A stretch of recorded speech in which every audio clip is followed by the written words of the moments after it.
Hello everyone. He crowned himself Emperor of France. He defeated Europe's greatest armies. But behind the glory, he was writing desperate love letters to a woman who was cheating on him. Napoleon Bonaparte, history's ultimate alpha conqueror, was emotionally obsessed with Josephine. She betrayed him. She couldn't give him an heir. And in the end, he chose power over love. But here's the twist. Even after divorcing her, he never stopped loving her. When Napoleon met Josephine in 1795, he was a rising military officer. She was a widowed aristocrat, 6 years older than him, with 2 children and a complicated reputation in Parisian society.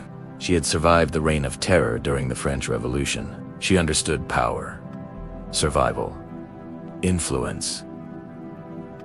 Napoleon, on the other hand, was intense, ambitious, emotionally extreme. Within months, he proposed.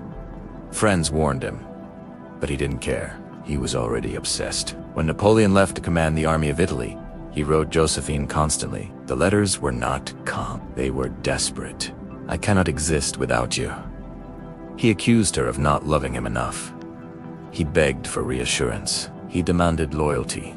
Meanwhile, in Paris, Josephine was enjoying attention, luxury, and freedom. And then came the rumors.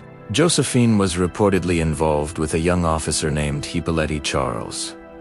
Paris knew. Eventually, Napoleon knew. Imagine it. The man defeating Austrian armies, humiliated in his own marriage. For a brief moment, he considered leaving her, but he didn't. Instead, something changed inside him. Historians often argue this was the turning point. The emotional romantic began transforming into the colder strategist who would dominate Europe. And ironically, he began having affairs of his own. Their marriage became a battlefield of pride. In 1804, Napoleon crowned himself emperor in Notre Dame Cathedral. Josephine knelt before him. He placed the crown on his own head, then crowned her empress. It looked like the ultimate victory for love, but beneath the ceremony was a growing fear. There was no heir, no son, no dynasty. For a self-made emperor surrounded by royal bloodlines, this was a ticking time bomb. Josephine had children from her previous marriage, but she and Napoleon had none together. Doctors were consulted. Whispers spread. Advisors pressured him. An empire without succession is fragile. Napoleon faced a brutal calculation. If he died without a legitimate heir, everything he built would collapse. So he began quietly exploring alliances with royal families across Europe. Love was now competing with legacy. In 1809, Napoleon made the decision he would divorce Josephine. The announcement shocked Europe, but it wasn't dramatic rage. It was staged dignity. They held a formal ceremony. Josephine reportedly fainted from emotion. Napoleon later admitted she had been the charm of his life. He allowed her to keep her title. He ensured her wealth. He visited her after the divorce. This was not hatred, it was sacrifice or calculation. Napoleon married Archduchess Marie-Louise of Austria, daughter of the Habsburg Emperor. It was strategic. It secured an alliance.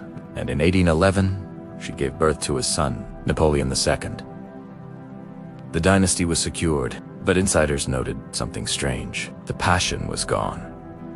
The fire he once had for Josephine never returned. He gained an heir, but lost the love that fueled him. By 1814, Europe united against him. He was exiled to Elba, then returned, then defeated finally at Waterloo.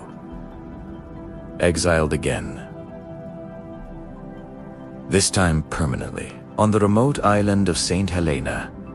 Stripped of power, no empire, no throne, no glory. In 1821, as he lay dying, witnesses recorded his final murmurs.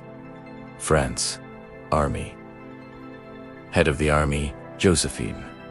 Not his second wife. Not his son. Josephine. The woman who betrayed him. The woman he divorced. The woman he never stopped loving. Napoleon conquered kingdoms, but he never conquered his own heart. History remembers him as a military genius, but behind the empire was a man driven and broken by love.